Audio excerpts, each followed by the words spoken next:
The book of Deuteronomy comprises 3 sermons by Moses to the people of Israel before they crossed the Jordan River to take the land of Canaan as promised to Abraham.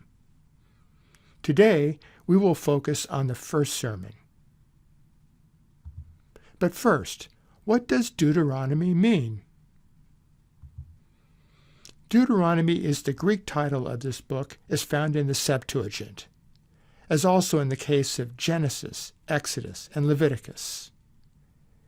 In Greek, deutero means second, and nomos means law.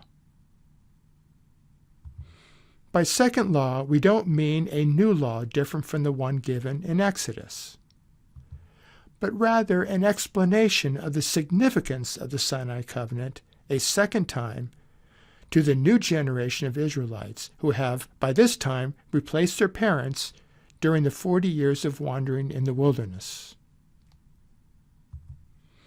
The Hebrew name for Deuteronomy is Devarim, and it comes from the first verse. These are the Devarim, the words, the sayings that Moses spoke to all Israel beyond the Jordan. Thus, Devarim embodies the idea of speeches. In terms of genre, these speeches are actually sermons, since they admonish, encourage, and instruct. Most scholars identify 3 sermons in the first 30 chapters. The remaining chapters consist of miscellaneous items and the book's conclusion. Here are all 3 of Moses' sermons, as most scholars divide them. This lesson will only deal with the first sermon in chapters 1 through 4. Many Christians assume that when someone says Moses wrote the book of Deuteronomy, then he wrote everything from chapter 1, verse 1 through the last verse of the book. However, this view is problematic. Let us look at the opening verses as an example. For brevity, I have included excerpts from the first 6 verses. As we read, ask yourself at which point Moses begins to speak. Here we go. These are the words that Moses spoke to all Israel beyond the Jordan, in the 40th year, on the first day of the 11th month. Beyond the Jordan, in the land of Moab, Moses undertook to expound this law as follows. Yahweh our God spoke to us at Horeb, saying. Now let's stop here. Where does Moses start speaking? If you were following closely, you would say, at the point where it reads, Yahweh our God spoke to us at Horeb. This is verse 6. The first person plural should be a dead giveaway that Moses is speaking. Yahweh our God spoke to us at Horeb, saying. Before this point, only the third person is used. These are the words that Moses spoke to all Israel beyond the Jordan. And Moses undertook to expound this law as follows. Who then wrote the first 5 verses? The simple answer is we don't know, since the text doesn't tell us. But it cannot be Moses, even if one assumed he wrote this in the third person. Here is why. If we go back to where the text says, Moses spoke these words beyond the Jordan in the land of Moab, here are the plains of Moab, where Moses is speaking to the people. Note how the land of Moab is on the east side of the Jordan River. But the perspective of the person writing the opening verse is west of the Jordan River, since he describes the Israelites as beyond or on the other side of the Jordan River. Since Moses never entered the land of Canaan, then he could not have written this. Whoever did was located in the land of Canaan itself, most likely someone in Jerusalem.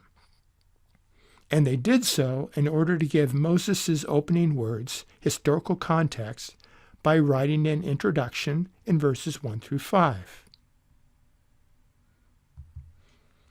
This is true for Moses' other two sermons as well. The second sermon prefaces Moses' words by saying, "This is the law that Moses set before the Israelites." Moreover, the third sermon begins with, "These are the words of the covenant that the Lord commanded Moses to make with the Israelites." Now I realize that all this is new and a bit complex.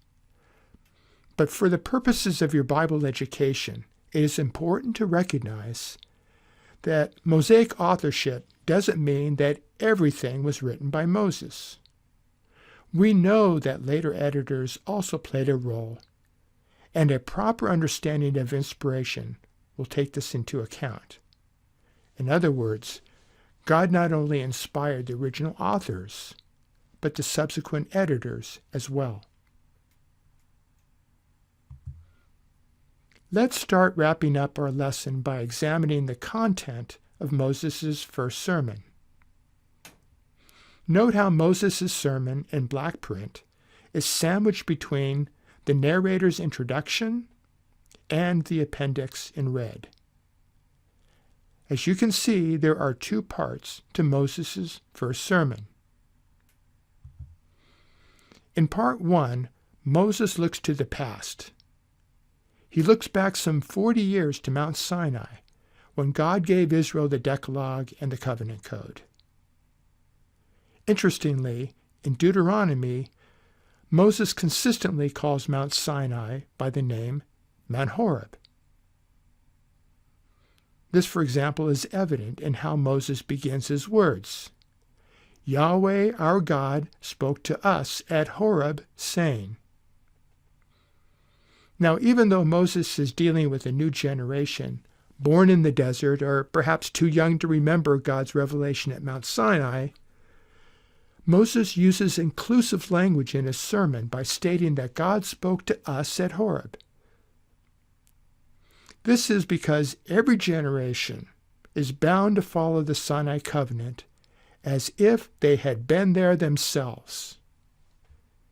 In his sermon, Moses is assuming that if one looks back to the past and remembers all that God did for them at Sinai and during the wilderness wanderings, it will have an influence on their present and future decisions.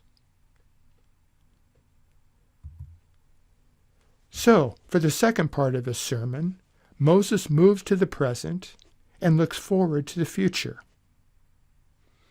Moses admonishes the people to faithfully live out the terms of the Sinai Covenant by saying, "So now, Israel, give heed to the statutes and the ordinances that I am teaching you to observe." Moses first admonishes the people to listen and obey. They are to put the words of the Sinai Covenant into action. He then warns them about not falling victim to the Canaanite practices of idolatry and worshiping the stars.